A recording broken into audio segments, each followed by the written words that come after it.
Hi guys, hello everyone. My name is Bree Kimberline. I am a nurse coordinator for North Kansas City Hospital Community Health and Wellness. And we have Miss Janna Thomason today, dear friend of mine. And I love always hearing her talk about the Enneagram. So we have the tour of types. This is our second of our third presentation. So if you didn't see that first one, go to our YouTube channel, check that out. It was just the Enneagram, I think. Is that what we called it? Yes. Yeah. Enneagram 101. That's right. Okay, so Miss Janna, she is a coach, nurse, speaker. She's an Enneagram practitioner, and she is known as the Enneagram nurse.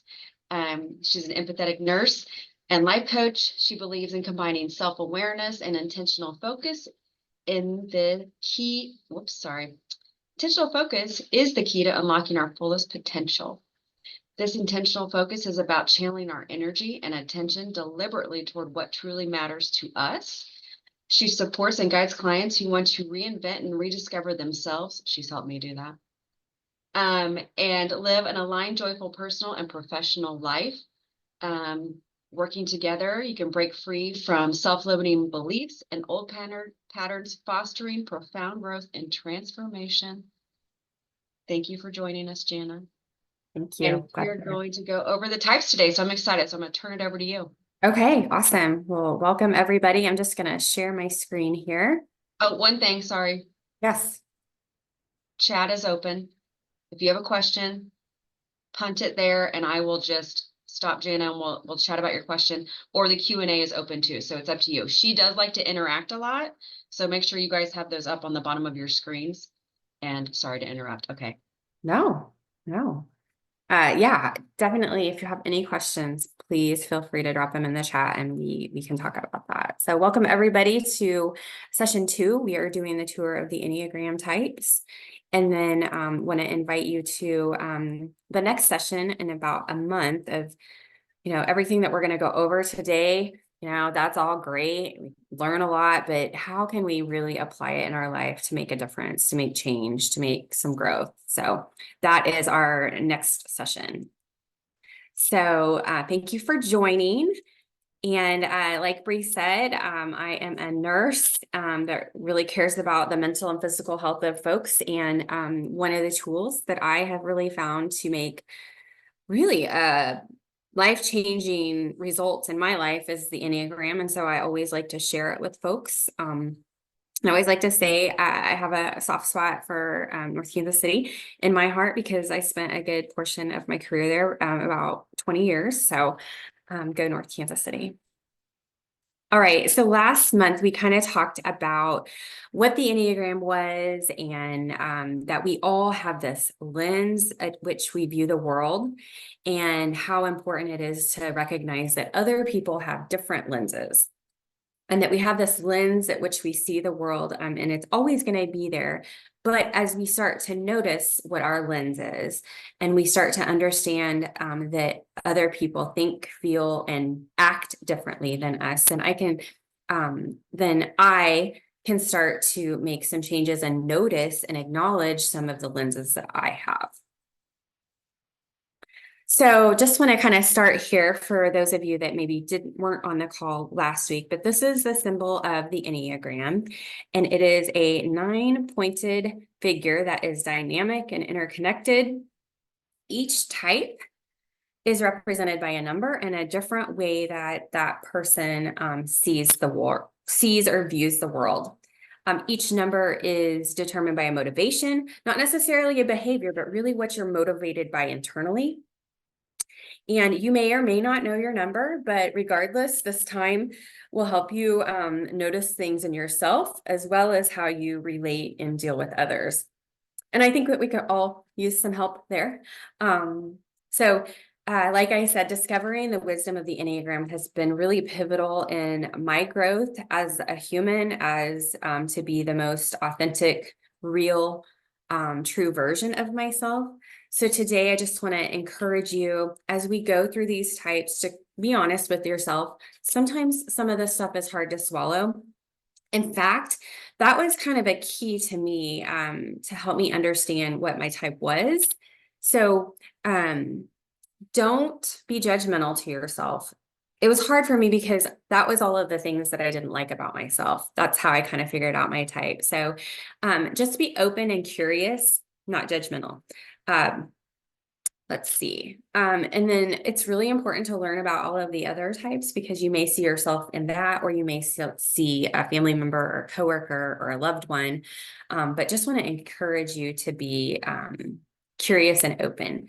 So the Enneagram is much more than just a type. It can be kind of a mirror into the human personality. So each of us have a unique blend of traits and tendencies and perspectives that we exhibit in our Enneagram type. But this is really just an invitation to explore kind of the depths of who we are and who we can become.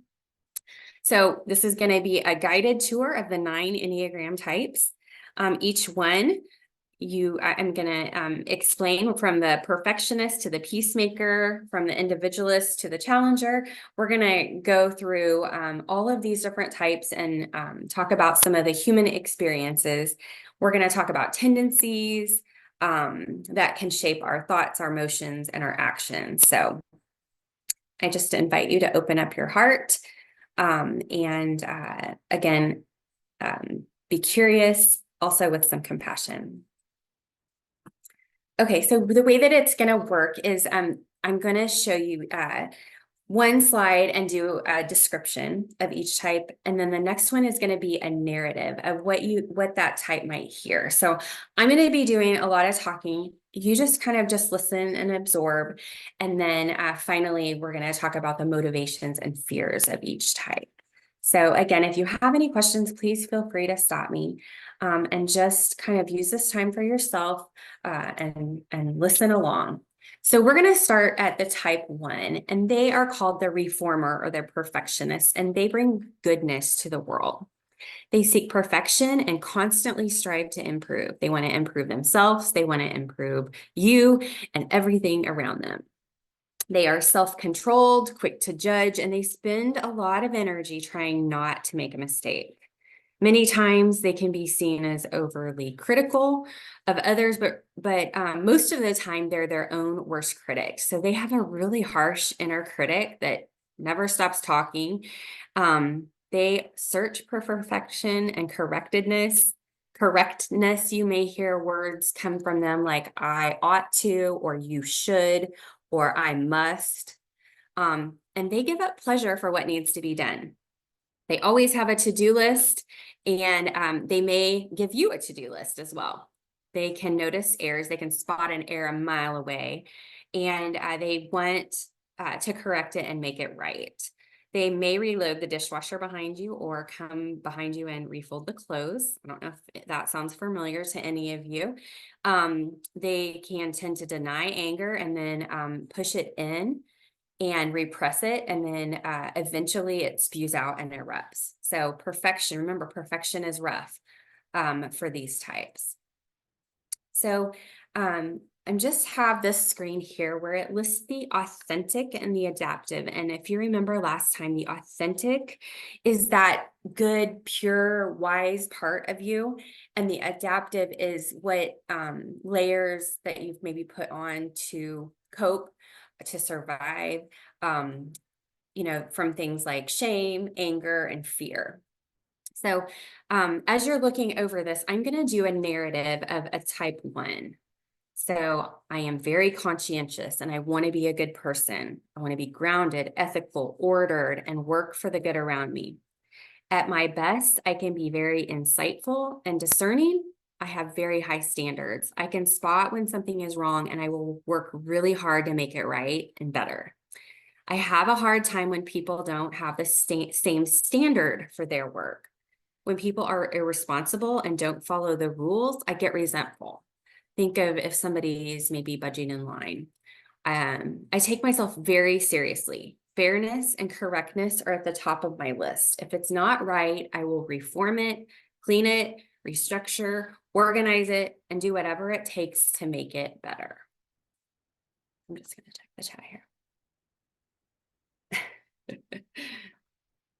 All right. And so this screen right here is going to kind of talk about the motivation, the desire, the fear, passion narrative. So type ones, their desire is to be good and to be moral, and they're motivated by rightness and control.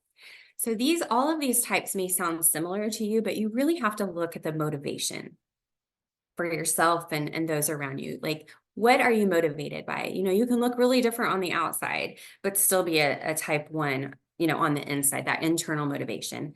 The fear of the type one is being wrong or imperfect. The passion or vice is anger and resentment, pushing that anger inward. The narrative is, I can never get it right. I am bad. They might hear that in their head. Their work style is a quality and a quality performer. And the virtue for this type to cultivate is serenity and grace. And the healing message is, I'm good.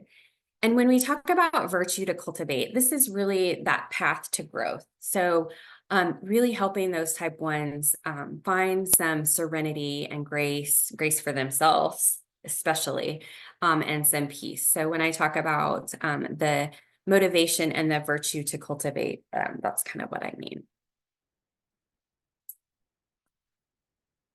All right, moving on to the type 2, the helper. They want to be liked and they focus their attention on meeting the needs of others. They look from cues from others to interpret the degree that they're appreciated. 2s value and are attracted to love. They want to be generous persons seeking to make the world a more loving place. Intimate mutual relationships are what life is all about for type 2s. They often, but they can be resentful. They can feel taken advantage of, and they can forget that their own needs matter. Many times they're seen as overly helpful and smothering. Ouch, right? They need to be needed and can give to get at times. You may hear them ask in a conversation, how are you doing? And then the attention is always on the other person. They always are asking to take the attention off of them. 2s have a tendency to feel less than, and that's that shame, but they are awesome at making other people feel comfortable and welcome. All right, here's the list of the authentic and adaptive qualities of the type 2. And as you're looking this over, I'm going to do the narrative of a type 2, the helper.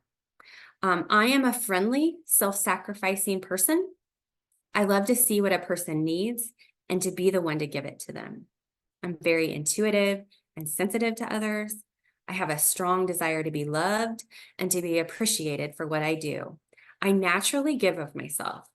Being busy with the care of others and tending to their needs can make me unaware of my own needs.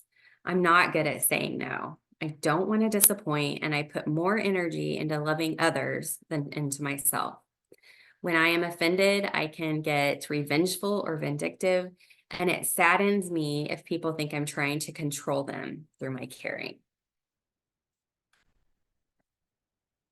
All right, so the desire of the type 2 is to be loved, and they seek approval and affection. That's deep motivation is for approval and affection, and their fear is being rejected or unwanted. The passion or vice of the type 2 is pride, and on some of these, I like to talk a little bit about that. So the pride looks like for type 2s is a need to be important to people, and viewing themselves as the one that can help them without needing anything in return. So that's where that the pride comes in. The narrative is, I'm not enough, so I must prove I am. And the work style for this type is a helper or server. And the virtue to cultivate is humility and just knowing that how important they are without feeling the need to do something for somebody, that they are worthy just as they are. And then the healing message is, I am loved. All right, moving on to the type 3. 3s are attracted to and value efficiency. They're called the achievers or the effectiveness. They want to be productive persons. They want to seek to make the world a more efficient place to live in. Bringing projects to a completion, accomplishing goals, and working effectively are what life is all about for the type 3. They have a lot of energy, and are politically savvy. When they don't have goals, they don't have good energy. They are motivated by external applause. Threes are great multitaskers. They don't like downtime because they don't know what to do or who they are. Some people say that our country, America, is a type 3. In childhood, they were rewarded for achievement and completion of tasks. And type 3s are really motivating to the rest of us. They can, but they can become shapeshifters. So they can shift into who they think you want them to be. And it's hard for type 3s to know their number. I always have a little story about a type 3. My brother is a type 3, and after we kind of went through this and I was doing a little bit of coaching with him, he's like, okay, now what do I do to fix myself? And I was like, well, you don't fix it. It's acknowledging, and it's starting to kind of be aware of your tendencies. So here's the authentic and the adaptive of the type 3, the achiever. And then here's some narrative that you might hear from a type 3.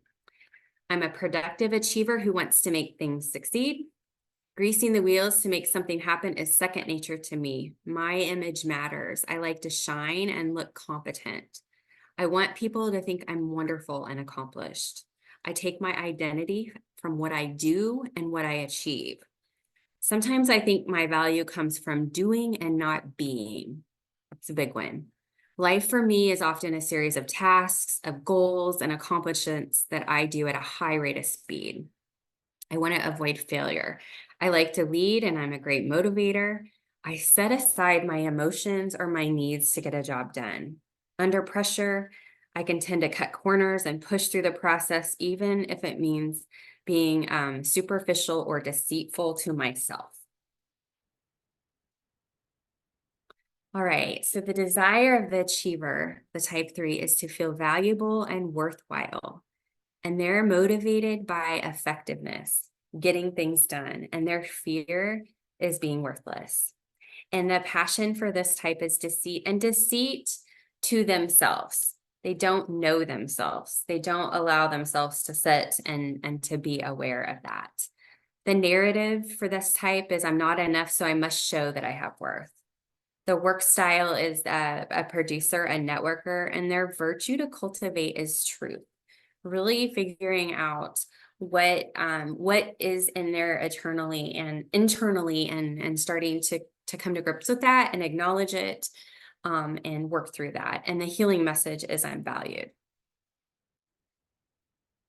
All right, moving on to the type 4. This is called the creative or the individualist. And they bring creativity to the world. They have a deep desire to feel special and have a unique life. And their emotions, especially painful ones, they play out really powerfully in their lives. They never truly feel understood by others, although it's one of their deepest longings. And 4s have this unique ability to be very present to the need of others. They can sit in pain with others. Many times they desire to have someone rescue them from deep feelings, and they tend to focus on what's missing. They need to be seen and feel special, and they can sometimes get their energy from what's tragic. And some say that they can shift their moods 3 to 5 times an hour, right? That's a lot. They can pick out inauthentic immediately. Like they can pick out somebody that's fake immediately. They can tend to push and pull, and you have to be careful because they may take you with them. So that push and pull. Okay, so here's the authentic and the adaptive characteristics of the type 4, the individualist or the creative or the romantic, you might hear those called. And here's what a 4 might say. I'm a sensitive person with cavernous feelings and a vibrant imagination. I feel complicated and different from other people. When people don't understand or connect with me, I feel melancholy or depression. I seek depth, meaning, and authenticity of feeling and expression. Beauty, sorrow, love, and longing resonate within me. Looking at a piece of art or a sunset or listening to music can be a religious experience for me. Some people see me as being overly dramatic. I yearn for deep relationships. I pursue emotional connectedness and feel distressed when people leave me. I can be envious of the gift and abilities of others. If I had what they had, I would truly be unique and happy. All right, and then the type 4, their desire is to feel unique and special. And this is sometimes hard to think about, the desire. So motivation, they're motivated to be unique and originality, and their fear is being insignificant or invisible. The passion or vice is envy, and not envy rather than jealousy of envy. If I had what they had, then I could be fulfilled or happy or content. And the narrative for this type is I'm not worthy of love and belonging. That's the narrative that they might hear. The work style is an expressionist, and the virtue to cultivate is equanimity. And equanimity is basically a state of mental balance, or even mindedness. So rather than being up and down in emotions, it's being more balanced. And the healing message is I'm loved for who I am. All right, moving on to type 5. Now we're in the head triad, the observer or the investigator, and they bring wisdom to the world. Their deepest desire is to know that they're capable and competent. They gather information in order to master particular subject matters. Their inner world of ideas and analysis is safer than their own emotions or the feelings of others. They like being in their head. They have the ability to see possibilities and to put them into steps and sequences. Many times, fives can be seen as distant and disconnected from others and have a difficulty expressing their feelings. The internet was the best invention for a type 5. They are typically not aggressive. They like time alone, and they desire predictability. They are rational, and they think everyone else is irrational. If you ask them how they feel, they might say, I think I feel. Everything is very interesting to them. They are loyal. They keep secrets. They love you by supporting you.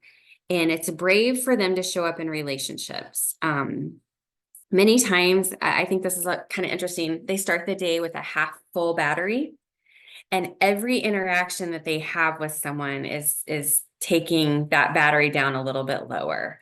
So their goal is to get home before they run out of energy, before their battery runs out of energy. So kind of interesting to think about that. All right, there's the characteristics of an investigator. You might hear a 5 say, I am a quiet, cerebral observer. I seek knowledge and I observe life at a distance. I value space and privacy and being in control of my feelings. I avoid crowds. Rude, loud, or demanding people, they exhaust me.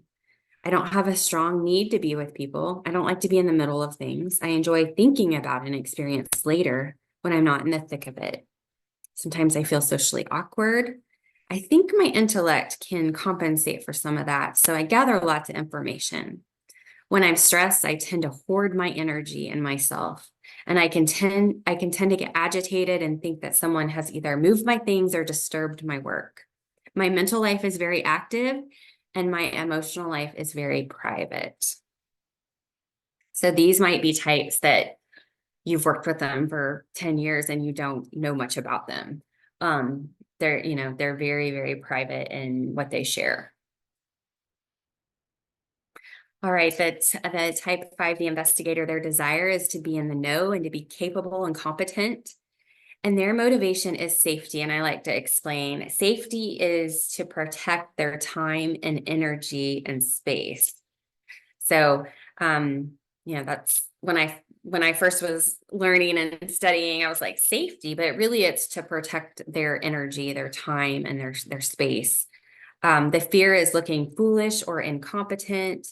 And the passion or vice is avarice. And I didn't know what avarice was before I started studying the Enneagram, but avarice is, in this instance, it's hoarding, not hoarding of things necessarily, or what the way that we think of hoarding, but hoarding knowledge, or their time. The narrative that they might hear is, I won't have enough. Their work style is a thinker and a systematizer.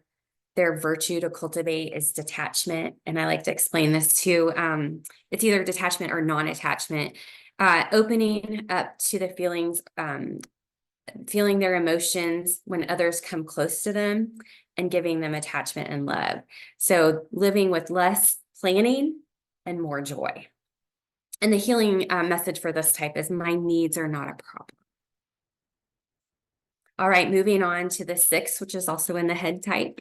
They are called the loyalists, and they are dutiful, and they bring loyalty to the world. And they are cooperative and can be trustworthy to a fault. Many times they're seen as anxious, and others can be frustrated with their indecisiveness. They're also called the questioner or the devil's advocate. They ask a lot of questions. They need to feel certain and secure, and sometimes worry or think that other people might have a hidden agenda. They have a strong need to control and manage the worst case scenario and need to make a plan. These folks have it all planned out. They have an exit strategy. They have what if. They will be ready for any type of scenario. And some people say that they are the glue that holds the world together. They do think though that everybody else is fearful like them. And in their childhood, they were unable to trust, and they doubted themselves, and they looked for others for courage and advice and opinion. They ask a lot of questions, and they want to know their role and expectations. And interestingly enough, there are actually 2 type 6s. There's one that's called a phobic and one called a counterphobic. The phobic is focused on authority. So all security lies in the authority. And many times they'll surrender to that authority rather than push. The counterphobic is they tend to be highly suspicious, and they will push rather than pull. And I like to give an example of somebody that's terrified of heights. They combat that by going and jumping out of a plane. So, I've seen many police officers that are 6s, and that's how they tend to be in that type of role, always kind of looking at that worst case scenario and prepping. Okay, the narrative that a 6 might say is, I'm a loyal person who longs for a sense of belonging, and I look for signs of trustworthiness in others. My friends can count on me to be loyal to them to the end. I am motivated, and I have a desire for safety and security, and I'm always aware, even subconsciously, of what might go wrong. Perceived danger can be as real as if it were happening. I have a constant background of anxiety due to my vivid imagination. These types struggle with spiraling in their head. In dangerous situations, I can be suspicious and look for hidden meanings and messages. I ask questions, and I play the devil's advocate to keep things safe and stable. I value traditions, and I value traditions and the common good, and I don't readily trust authority and don't necessarily want to be the authority. When I do trust, I am loyal to people and systems and organizations, sometimes to a fault.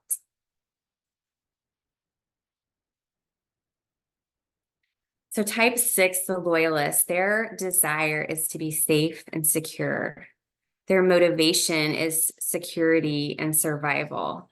Their fear is insecurity, and their passion or vice is that fear. The narrative is, I don't trust or feel safe. That might be what's playing through their head.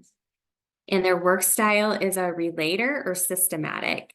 And the virtue for these types to cultivate is courage to trust their own intuition. And the healing message is that you're safe and secure. All right, moving on to the type 7, the enthusiast or the epicurist, which I didn't really understand that word, but I like to put it out there. They bring joy to the world. 7s love new possibilities, and they want to experience them all. As they anticipate what will come next, they often miss out on the present and can bury the emotions that they're feeling. Life is a buffet. They just want to experience everything. They delight in possibilities, and they can be afraid of not having enough. They're masters of denial and have an art of distraction. They are charming and they have a way of uplifting people around them. Anticipation is everything. And after an event happens, they're already on to planning for the next. Life for them is lived in their head. They need spontaneity. I always like to say beginnings are fun, a middle is sticky, and an ending can be excruciating for this type. Right, take a look at the authentic and adaptive characteristics of the type 7. And here's the narrative that you might hear. I view life as an adventure. I want to be on the go. I want to experience new and exciting things. I constantly think of the next trip, the next idea, or the next opportunity. People have told me I'm the life of the party. I'm enthusiastic and spontaneous, and I give myself wholeheartedly to what I enjoy. But if I find things boring or difficult, I'm going to look for a way out. My imagination is a nonstop playground. I love to connect ideas and information and envision something new.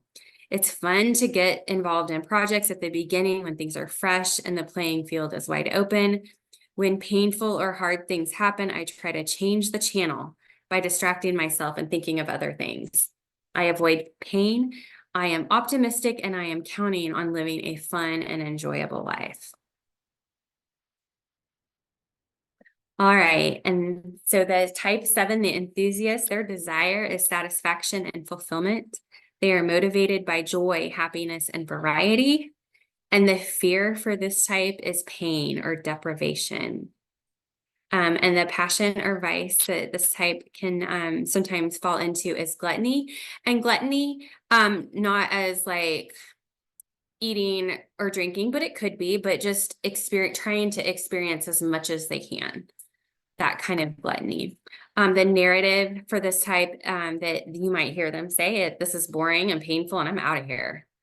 The work style is an animator or cheerleader. The virtue to cultivate is sobriety. Some of the sitting and some of the mundane. Sobriety from maybe not the sobriety in living with what you have and being okay with that. And the healing message is that you will be taken care of. All right, moving on to, this is a body type, the type 8, the challenger or the boss. And they bring power to the world. They pursue both justice and truth, and they like to keep situations under control. They want to make important things happen and are not afraid of big decisions, and they will fight for the underdog. Sometimes they may be seen as confrontational and intimidating, sometimes referred to as the boss. They don't want you to be in charge of them. Sometimes called the Energizer Bunny. When they were kids, innocence didn't work and they were rewarded for their strength.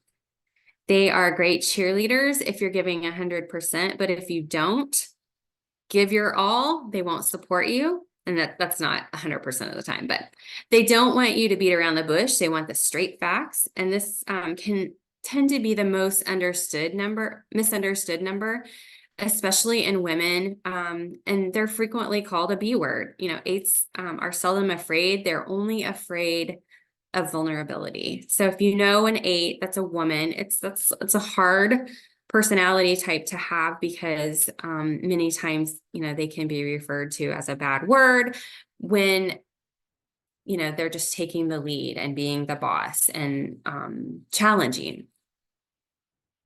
So here's some of the authentic and adaptive, and here's the narrative of what you might hear a type 8 say.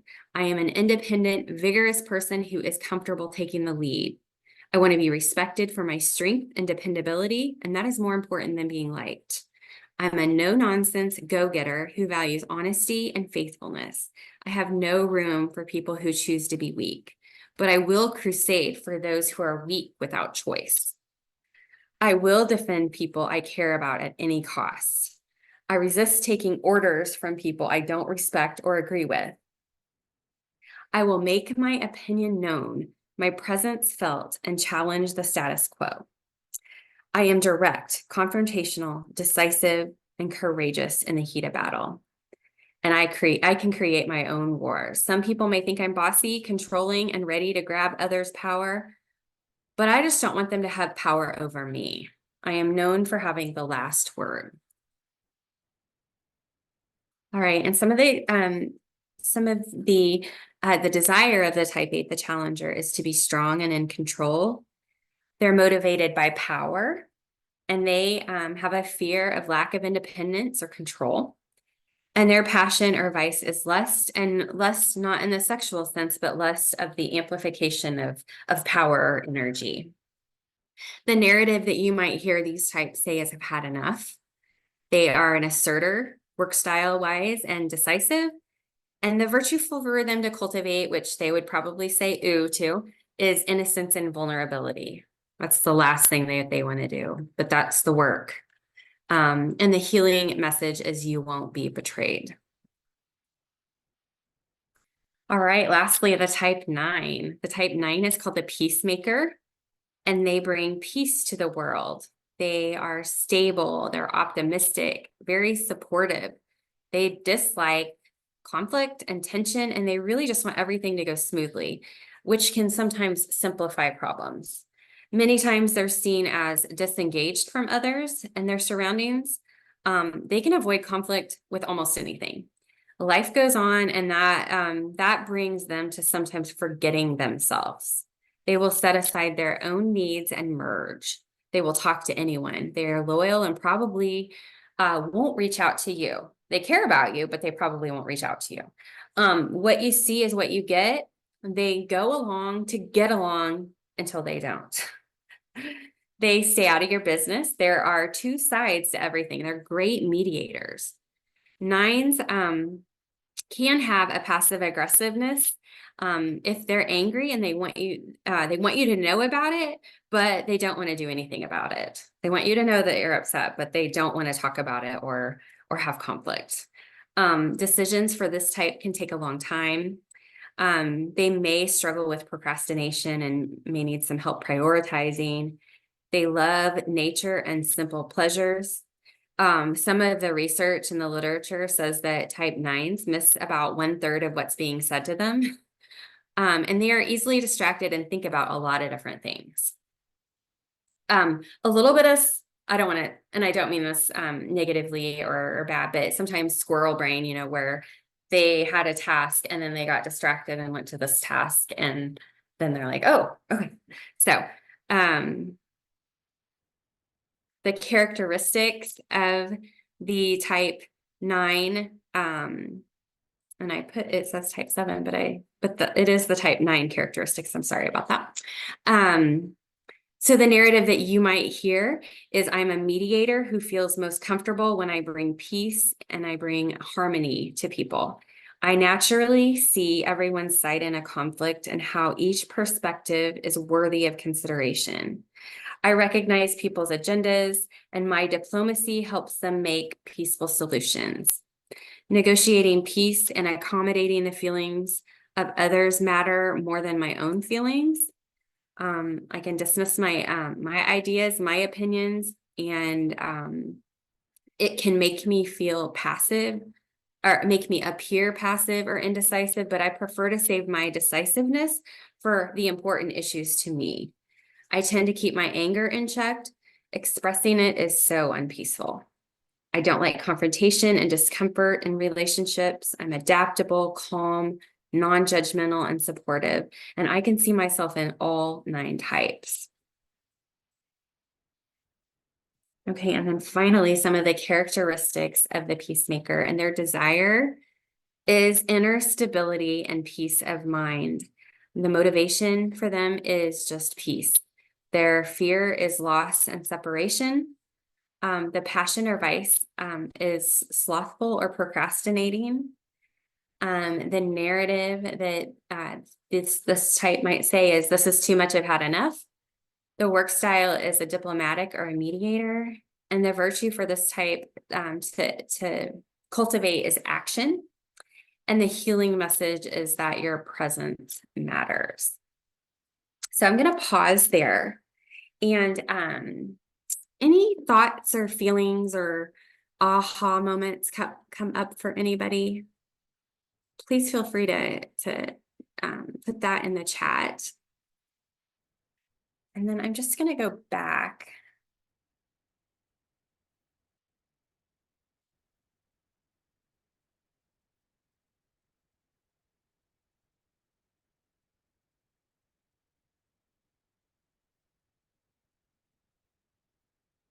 So as you're kind of taking all of this information in, which it was a lot, I know. Let's see, I got a question here. Chat is disabled. Okay. Roberta, do you want to put it in the Q&A? Is the Q Bree say in the chat it's disabled? Yeah, I'm working on that. Okay. So as we kind of talk through, martyr of a type 2, yeah, absolutely. I resonate with that too. I think as women, we kind of all resonate with that martyr. As you're kind of thinking about this, some considerations, which type resonates with your inner drives and your beliefs? Which one explains the motivations for your thoughts, feelings, and behaviors? Who are you at home? We can act really different on the outside when we're at work, when we're with others, but really, what is that internal motivation? Did anything evoke a sense of suffering? That, to me, sometimes we learn from what we get wrong or do wrong, than what we do really good and get right.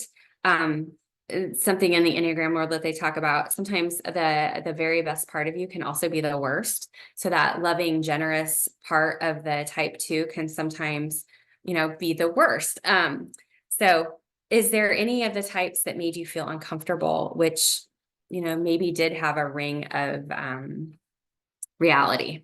So let me look at Q&A here.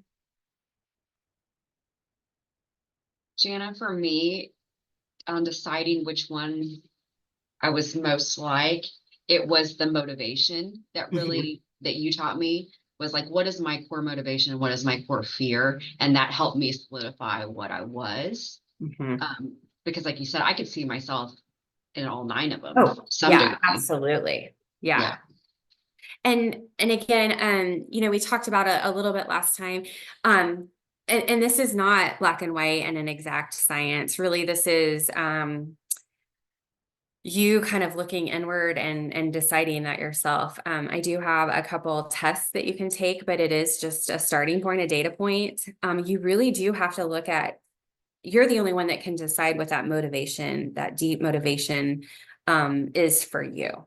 So, that can help point you toward it. And I've had folks where it's taken several months to kind of figure out their number. So I just want to encourage you that if you feel like maybe you don't know your number, even after listening to this, that it's just, when you find your number, that's just the beginning. So, and just want to remind you that it takes a lot of courage to own your own motivations and explore your personality at this level. And of course, you don't have to agree, and not everything is going to sound just like you. Determining your type really does require a lot of self-reflection, self-observation, self-awareness. And so these considerations can sometimes help you in figuring out your type. Yeah, so thank you for that, Bree. And I'm sorry I skipped over that. Let me get through these. Any other questions? Angela posted in the chat. Okay.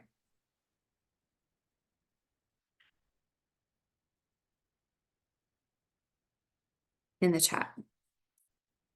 No, I don't see it. You don't see it? Question answered. Oh, wait, here, let me get to chat.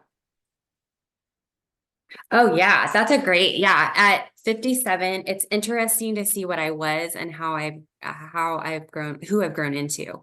And 100%, the one who reloads the dishwasher. Yes.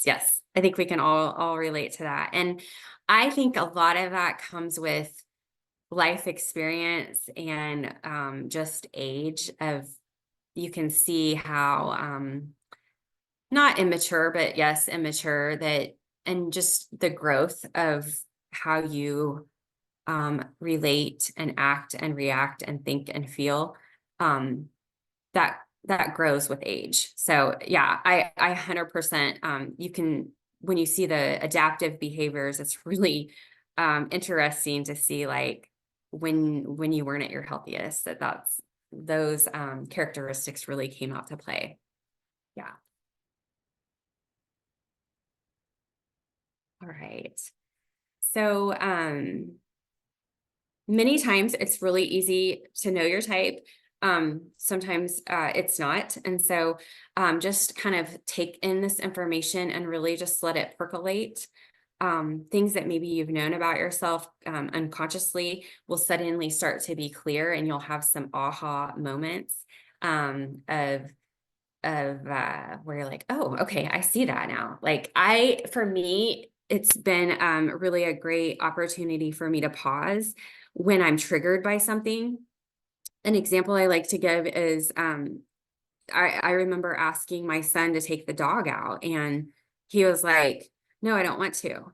And I would typically go, well, I do all of this for you. Why can't you do this for me? And I was able to like stop myself and go, okay, that's kind of playing into the martyr. And I, don't have to give to get. And so I was just able to say, take the dog out, just take the dog out. But really I wanted to be like, I do all of this for you. I do your laundry. I pay for your car and all this stuff. And you won't do this one thing to help me. And so it's just really made me aware of how I tend to react triggered. And I'm able to choose differently, to react differently, to look at it a little bit more objectively, and not go down those old patterns, and to do a little bit more of a authentic reaction rather than an adaptive. So One of the thank you. big things this has helped me with, Janna, is knowing what my spouse is, because then it gives me the ability, because not everybody thinks the way that I think, you know what I mean? And the narrative in my mind is completely opposite than what my husband's doing. So if you could, I would highly recommend getting your mate to kind of dive into this too, because I think that gives each other grace in conflict, right? 100%. I always say I wish that I would have known about this early on in our marriage. An example, my husband is a type 9 and I'm a type 2, and we were in some sort of conflict, and he went to sleep. He went to sleep on the couch, like right in the middle of an argument. And I was just like, what are you doing? And I remember in some of my studies saying that a type 9, they will do whatever it takes to get out of conflict. And he would literally go in and take a nap, which drove me crazy. But now I'm just like, oh, well, that's because his whole motivation is for peace and not using conflict. So yeah, I agree, Roberta. It should be a part of pre-marriage counseling. Yes. I mean, we could have avoided so many things. And for him then to understand that, my need to take care of people and to insert myself into other people's worrying about what everybody else is doing and making sure that everybody else is okay. He gave me a little bit of grace where he was like, just say no. Who cares that, you don't have to people please. So it's really been important in my marriage, as well as understanding my kids. So that can be helpful as well. But yeah, I agree, Bree. It's great for marriage, and it does give you a lot of grace and compassion to know that that is their motivation, and that's why they act and think and feel the way that they do.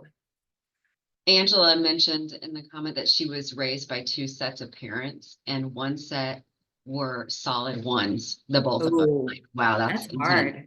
And then the other set were solidly 2 and 7. So again, a whole nother vibe. Yeah. And all, I think we had many of these, and just ebb and flow, and to be aware of it. So agreed.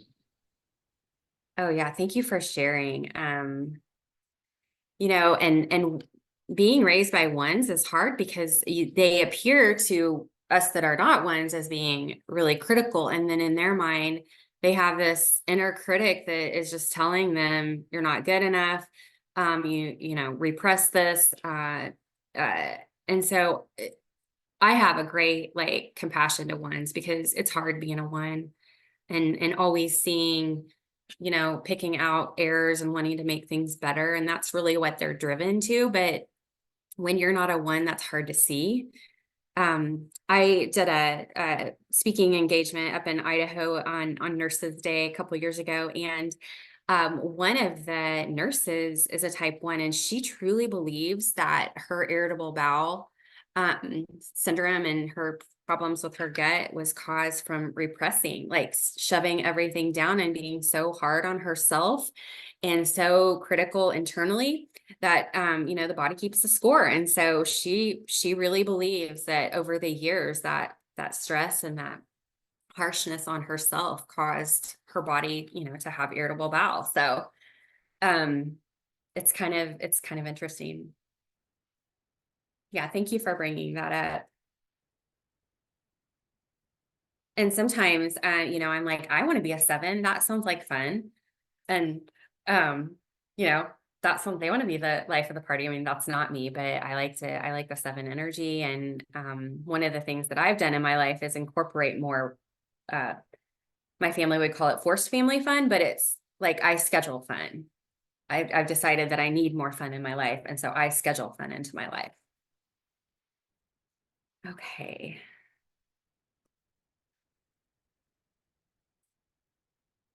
So thank you for going on the tour of the types with us today. And I hope that you are going to be leaving with a sense of appreciation for the different personality types and the complexity that we are as humans. We've delved into motivations and fears and unique perspectives that really shape the different personalities of each type.